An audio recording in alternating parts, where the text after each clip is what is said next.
আমাকে বিয়ে করছে, আমার সাথে নানান ধরনের প্রতারণা করছে, আমার টাকা পয়সা গহনাগাটি সব আত্মসাৎ করছে। এখন আমার হাজবেন্ড তো আর আমাকে ফেরত নিবেন, আমিও তার কাছে যাবো না। তা আমার পাওনা দাওনা না বুঝে পাওয়া পর্যন্ত তো আমি এখান থেকে যাবো না। আমি তো যাওয়ার জন্য আসিনি। 5 লাখ টাকা হচ্ছে ব্যাংকের থেকে উঠে নিছে চেক, আর 1 লাখ টাকা আমি কেড়ে দিয়েছিলাম। ও আমাকে অধিকার দিবে, ওর পরিবার আমাকে অধিকার দিবে। যতক্ষণ না দিবে ততক্ষণ তো আমাকে থাকতেই হবে।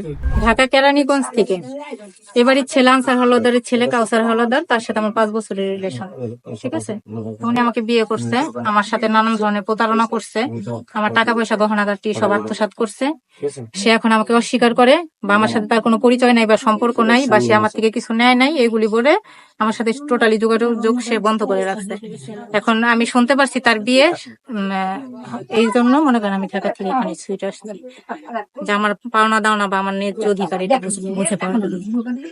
আচ্ছা, আমরা শুনেছি যে আপনার এর আগে স্বামী এবং আপনার সন্তান আছে, সে বিষয়টা একটু বলুন। হ্যাঁ, তারা আছে, তাদের জায়গায় আছে, কিন্তু আমি আমার স্বামী সংসারে নাই।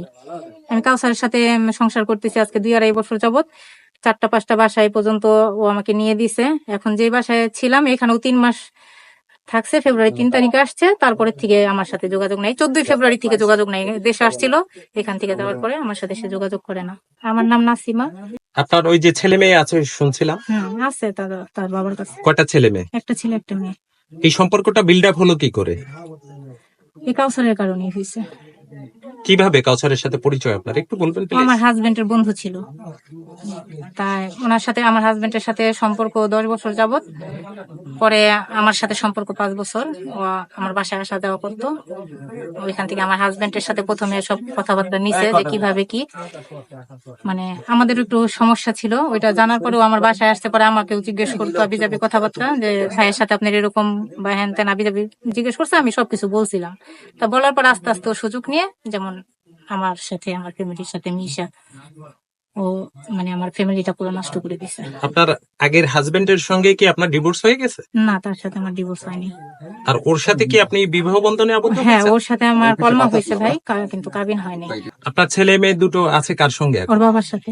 এখন আমার অধিকার বা আমার পাওনা দাওনা না বুঝে পাওয়া পর্যন্ত তো আমি এখান থেকে যাবো না। আমি তো যাওয়ার জন্য আসিনি। কতদিন থাকবো?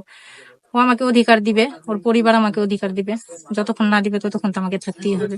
আপনি কি এর আগে এই বাড়িতে আসছেন কখনো? এর আগে তো আমি এই বাড়িতে আসি নাই, কিন্তু ও আমাকে সবসময় আসতো, ভিডিও কলে দেখাইতো, সবাইকে দেখতাম। মানে ওদের কাউকে বুঝতে দিত না, সবাইকে দেখাইতো, ঘর বাড়ি দেখাইতো, বা বরিশাল পর্যন্ত আমাকে 2-3 বার আনছে। ফেব্রুয়ারিতে ও যখন আসছে শীতের মধ্যে, তখন আমার বরিশাল পর্যন্ত আছে। পরে আমাকে বাসায় তুলে দিছে, আমি বাসায় চলে গেছি, ও বাড়িতে থাকছে। এই বাড়ির ঠিকানাটা আপনি কেমনে পেলেন? ওর আইডি কার্ড, যখন আমি ওকে টাকা দিই, আমি বলছিলাম যে তাহলে একটা দলিল কইরা নিই। পরে বলছে দলিল লাগবে না, আমার আইডি কার্ডটা, তুই আমার বিশ্বাস করিস না? বলছি হ্যাঁ করি। ভালোবাসিস না? হ্যাঁ বাসি। তাহলে এখানে তো আর অন্য কোনো কিছু লাগে না, আর আইডি কার্ড রাখ, আমার বাপ দাদা গ্রাম সবই খুঁজে পাবি। ঠিক আছে। কত টাকা নিচ্ছে আপনার কাছ থেকে? আমার 5 লাখ টাকা হচ্ছে আমি ব্যাংকের থেকে উঠে নিছে চেক, আর 1 লাখ টাকা আমি কেড়ে দিয়েছিলাম। এটা হচ্ছে আমার বাবার বাড়ির পিতৃক, তাদের থেকে আমি পাইছি ওই টাকা। এটা আমার পোস্ট অফিসে ছিল, ওইখান থেকে আমি উঠাইয়া তারপর ওকে দিয়েছিলাম। স্বর্ণ আমার বাবার বাড়ির, ওইটা আমার, এটা 5 ভরি।